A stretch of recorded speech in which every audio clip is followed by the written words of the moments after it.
Hey, what's up, lightboltjoe here. Today we're going to discuss the 2022 Netflix horror psychological thriller film, The Chalk Line. This came out, 22 hour, 47 minutes long. Could have shaved it 15 minutes, hour and a half would have been fine. I liked it. I didn't love it. It's just slow. And that's what I'm saying. If it was an hour and a half, would have been fine. I'm a strong proprietor of films should be 90 minutes. That's it. That's all you need. Hour and a half, boom, bang, good to go. So, film takes place in Spain. Characters are speaking Spanish, German, and French. And so, subtitles are my friend. There's this couple who lives in Spain, and they're driving home, and they see this random little girl walking in the street. And they're like, what? And she has, like, selective mutism for some reason. So then, take her to the hospital. Her kidneys are shutting down, all these things, right? And they eventually figure out her name's Clara because she reacts well to the name because the nurse is named Clara. So they're like, oh, you must be named Clara. But there's no, like, clarification that her name is Clara. Whatever. So they kind of, like, foster her, but she has this thing where she has to draw, like, chalk lines all on the floor, and she's only allowed to stay in the lines. Like, she can't, it's very OCD. She can't go any outside of it, or else, like, there's punishment or whatever. But there isn't. It's just in her mind. So she reacts, and then they're trying to figure it out. But then, like, it's a matter of, who is this girl? Where is she from? And then, where is she now that she's missing again? Where is she? So then there's things and, like, hints are dropping and, like, stuff. And it's like, oh, it might be the neighbor. And it turns out it is the neighbor. And it's like, okay, well, the neighbor wife is familiar with the neighbor's situation and hobby, if you will.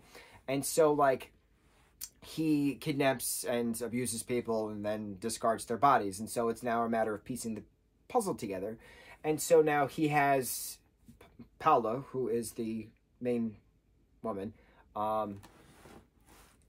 in the basement now with then the re-kidnapped Clara, whose mom, Ingrid, he happened to kill. And then that's where Paula put the pieces of the puzzle together, seeing this autopsy report and figuring out, oh, okay, well, this kid knows German and Spanish. So, like, how is that a thing?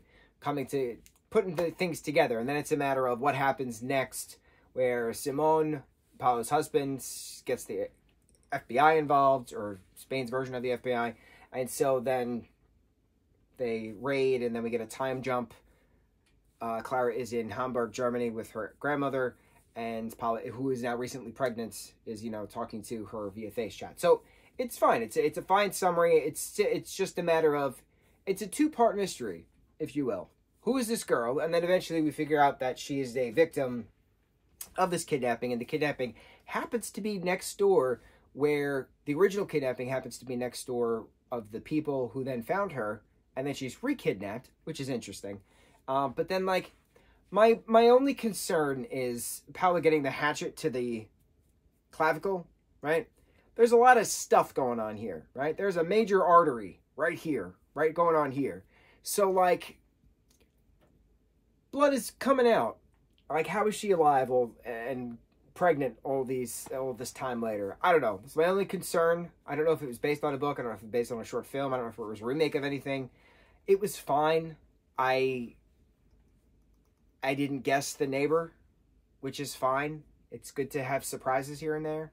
I don't need to watch this ever again. It wasn't all that memorable. It was just there. It was a suspense thriller film. Had some nice blood scenes to it. I'm just not a fan of abuse films anymore. Like, it used to scare me back in the day, but now I'm, like, desensitized with all of the documentaries we see constantly. This person escaped this hellhole. That person escaped that hellhole. And, like, that's real life stuff. So, like, when you show me a film, this girl gets kidnapped and it's a matter of survival. Like, bro, we've seen this so many times within documentaries that I don't need to see the fictitious versions of it anymore. Like, we see that constantly in documentaries, and it still continuously happens, and it's disgusting. This is one of those moments where the real world is scarier than the fictitious kind.